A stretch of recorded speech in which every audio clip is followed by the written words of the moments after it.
What's up, guys? I'm back. Wanting to talk about how I feel about September 23rd.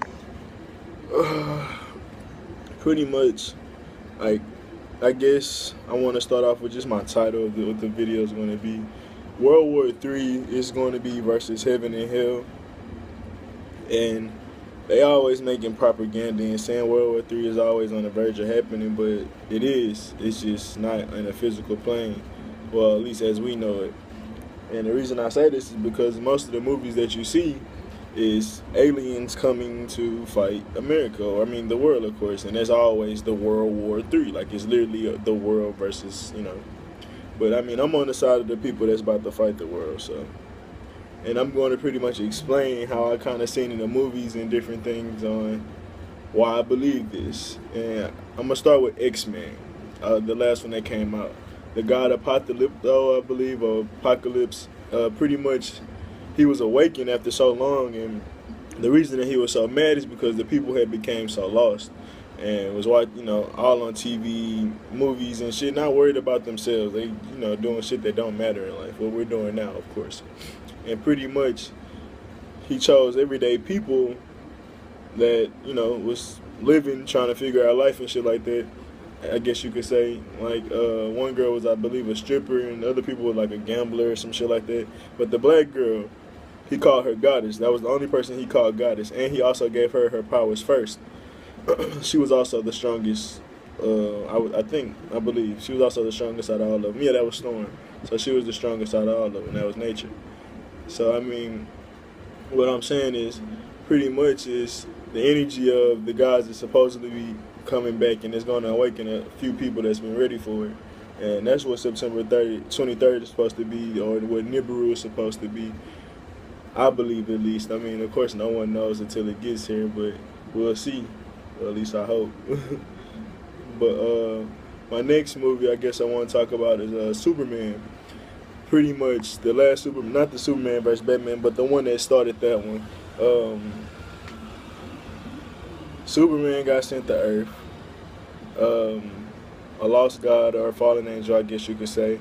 And pretty much he was the protector of this.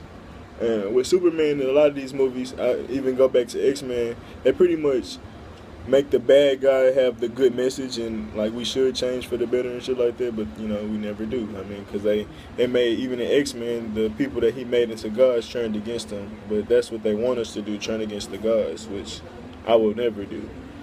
But back to Superman, pretty much the gods was trying to put his DNA on Earth, like he was bringing his heaven or his kingdom to Earth. Like, Superman, once again, the good guy, stopped the gods from bringing heaven on Earth.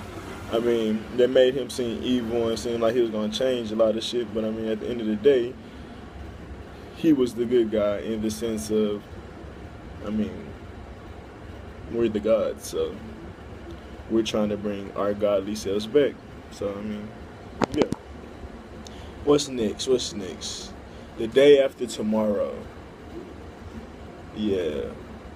Pretty much with all these movies, you're seeing it's like a select few people or whatever. Like Superman, I guess it's not really a select few people, but it's like a gene pool of people that it's not everybody, but but in Day After Tomorrow, it's more like the people that had knowledge, the people that paid attention, the people that was aware was the ones that ended up surviving.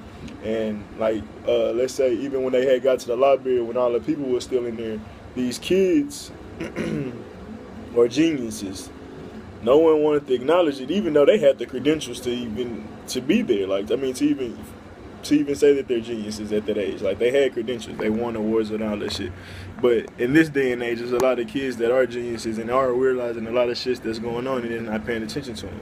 But pretty much the message was, don't go outside because it's about to get even colder, and then everybody that end up leaving the library end up dying. So I mean, the black dude, which is Eddie Griffin, stayed with them because he was smart. And I mean, it's just a bunch of messages like, man, you gotta kind of pay attention to this shit. Like, if you're not awakened or if you're not paying attention, you're probably gonna be one of the people that get left behind. And Another one. This is pretty much a great ass movie because this has like a lot of flat Earth and dome theory shit into it. But I'm not even getting into that. But The Giver. The Giver is pretty much. It's like how I feel that we are. We have lost our way. We lost our DNA. We ain't lost. I mean, not even lost it, but our DNA is locked in a lot of things. We need to open them hoes back up. But pretty much, what The Giver is, there's literally one person that is in control of all the memories. And like, when I say memories, I mean like they don't know what snow is. They don't know what a sled is. They don't know what love is. They don't know what relationships are. Like, they are banned from all these things. And they don't even know it because they take like medicine and shit like that, so where it numbs their mind and they can't even see color. They only see black and white. But the Giver, which is the dude that has our messages, know about war. He know about everything that's man, that's evil and good. He know all that. And pretty much he was about to die, or he was about to have to transition and give his knowledge or his powers to another Giver. And that Giver was, you know, a young kid, and he was just like, man, why doesn't everybody else know about this or whatever and shit like that.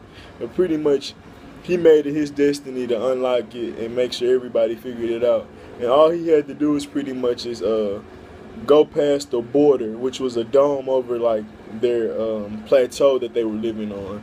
And once you went past it, the dome left over their head, and all the memories went back to all the people that was there.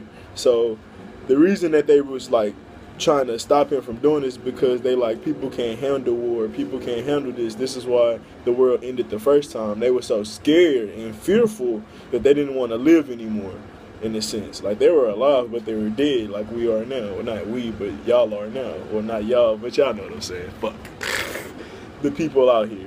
And pretty much, like, it even ended up like that. Once the shift happened, and it was really a shift, because everybody was living their normal, mundane lives. And once he passed that borderline, nobody even knew what was about to happen. Like, they just, like, first, they all pretty much looked, they were just like, what the fuck? They all started daydreaming and just seeing vivid images and remembering everything that they were or whatever. And that's what I think what's going to pretty much ultimately happen to us. Like, we're going to have memory of the powers we used to have. Not everybody, but the people that do have it are the ones that's, you know, an example, because pretty much we had to believe without seeing. Now, you actually get to see it. It don't mean you're just going to be able to jump into our shoes. You're going to have to learn and figure it out. But it will be a lot easier for you because you know it's possible. With us, we have to have faith and a lot of other shit. But yeah, my last movie is Planet of the Apes. And this one is very tricky, because I was told that it's all perspective from the white man character. The apes are the white man, or the white men that, or women that likes to be in nature and that is connected to nature. The other people are the you know, the people that always want war or want capitalism and want land and shit like that. All those people died in the avalanche or whatever at the end. But I don't know if that's necessarily true, at least from the perspective I want to give it from. How I see it as is the white people started devolving, and the apes evolved because they end up finding new places to live. They were happy. They, you know, didn't go through the same stresses that they had to go through before. And without those stresses, you're going to fucking grow. Like, your kingdom, everything is going to just expand. And that was kind of the message for me. And I don't know if the apes are black people or white people or just the people that are connected. And I'm going to just stick with, it's the people that are connected to whatever. And the people that's not, if you don't have melanin, it's a good chance that you will devolve. Or if you're not using your melanin properly, it's a good chance you will be devolved. The black people, like I said, you probably have a harder time I mean, not a harder time, but you're still going to have to figure out, you know, how to get to where we're at. But, I mean, that ain't too bad, I guess, in the sense of it. But There's other movies where, you know, pretty much the world ends and there's not a lot of people left, like the Happening. That's another movie. Like, people just started killing themselves. It was a wave that just hit and only a few people survived. Nature even was the cause of it. The trees was like, I had enough of you fuck boys. Like, so I mean, that's what happened. Like, I don't know exactly how the shift of 23 will start, but I know September 23rd is supposed to be the end of the trumpets. Like, the trumpet has been ringing for almost a year, probably since Trump was in the primaries, I guess. And they're finally ending, and since they're ending, that means the war is about to begin.